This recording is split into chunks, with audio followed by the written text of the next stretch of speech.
Gavana wa kaunti ya Kiambu Ferdinard Waititu ameachiliwa kwa dhamana ya kima cha shilingi laki 5 na kuzuiliwa na polisi kumkamata. Kabla ya kuachiliwa kwake, alihojiwa kwa saa kadhaa katika makao makuu ya tume ya kupambana na ufisadi, ambapo amehojiwa kuhusu madai ya matumizi mabaya ya pesa za umma. Waititu alikamatwa mapema hivi leo nyumbani kwake katika mtaa wa Runda.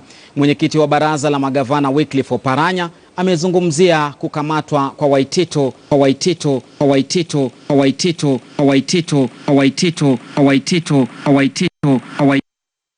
The house of the governor for Kiambu, Governor Waititu, has been raided, and I know this is a misconception that we have on the accounts of Kiambu in the year 2017-2018.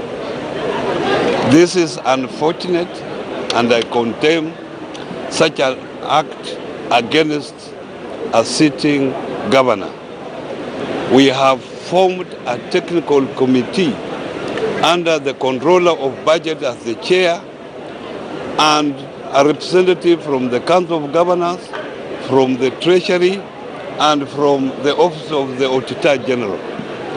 I'm told that a report will be out next week and will be able to issue a statement on this issue appropriately. It is unfortunate that despite us issuing repeated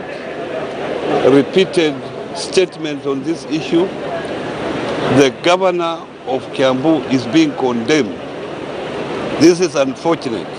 The people of Kiambu should be patient to wait for the report that we are going to issue soon.